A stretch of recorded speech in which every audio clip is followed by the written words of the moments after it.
तुम ठीक तो हो? अमीर डैडी ने धीरे से पूछा। हाँ, मैं ठीक हूँ, मैंने जवाब दिया।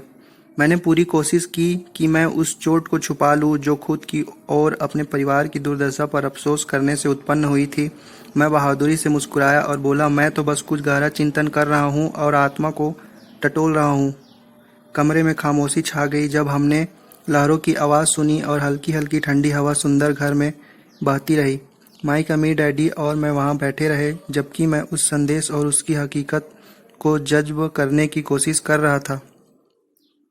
तो मैं आपके साथ निवेश इसलिए नहीं कर सकता क्योंकि मैं अमीर नहीं हूँ, मैंने आखिरकार कहा जब मैं अपनी बेहोशी की अवस्था से दोबारा चेतन हुआ। और आप जिसमें निवेश करते हैं, अगर मैंने उसमें निवेश किया तो यह कानून के खिलाफ है।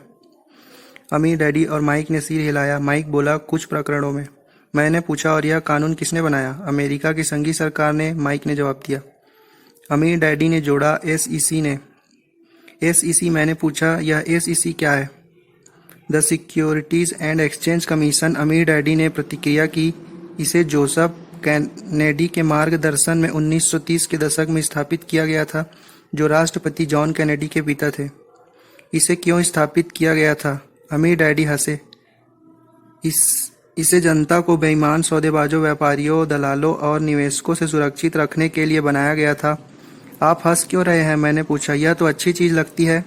हाँ, यह बहुत अच्छी चीज़ थी, अमीर डैडी ने जवाब दिया। और वे अब भी मंद मंद हंसते रहे। 1929 के शेयर बाजार की भारी गिरावट से पहले कई झांसे भरे, छलपूर्ण और घटिया निवेश जनता को बेचे जा रहे थे। बहुत सारे झूठ बोले जा रहे थे और गलत जानकारी दी जा रही थी। इसलिए एसईसी को प्रहरी बनाया गया। यह संस्था इस क्षेत्र में नियम बनाती है और उनका पालन करती है। यह बड़ी महत्वपूर्ण भूमिका निभाती है। एसईसी के बिना अव्यवस्था फैल जाएगी। तो फिर आप हंस क्यों रहे हैं? मैंने पूछा। एक बार फिर बातचीत खत्म होने पर कमरे में खामोशी छा गई। हम तीनों ही अपने अपने गोपनीय विचारों में गहराई तक डूबे थे। अमीर डैडी ने नौकरानी को और कॉफ़ी लाने का संकेत दिया। माइक ने बाइंडर को बंद कर दिया। मैं बाहें बांधकर बैठा रहा और माइक के सुंदर घर से गहरे नीले प्रशांत महासागर को निहारते हुए सोचता रहा कि आगे मेरे जीवन की दशा क्या होगी। मैंने कॉलेज की पढ़ाई पूरी कर ली थी, जैसे कि मेरे माता पिता की इच्छा थी। मैंने सैन्य दायित्व भी जल्द ही पूरे हो जाएंगे। अब मैं वह राह चुनने के लिए स्वतंत्र था जो मेरे लिए सबसे अच्छी हो। तुम क्या सोच रहे हो? अमीर डैडी ने कहा और अपनी कॉफ़ी की चुस्की ली। मैं यह सोच रहा हूँ कि बड़े होने के बाद अब मैं क्या बनना चाहता हूँ। तुम क्या बनना चाहते हो? माइक ने कहा। मैं सोच रहा हूँ कि शायद मुझे परिष्कृत निवेशक बनना चाहिए, मैंने धीरे से जवाब दिया।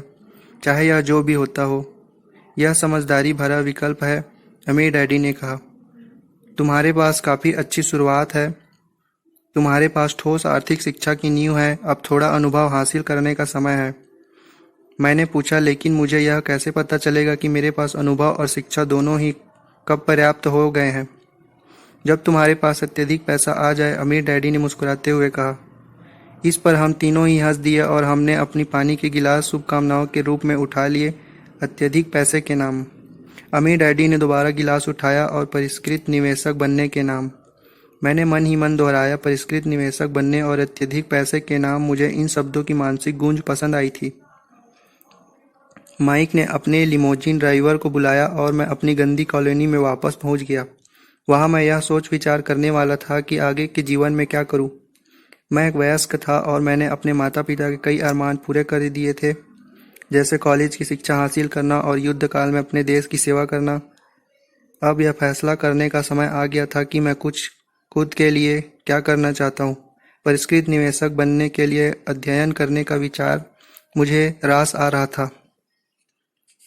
आवश्यक अनुभव हासिल करने के साथ साथ मैं अमीर डैडी से आगे की शिक्षा ले सकता था। फर्क यह था कि इस बार अमीर डैडी वयस्क के रूप में मुझे मार्गदर्शन देंगे। 20 साल बाद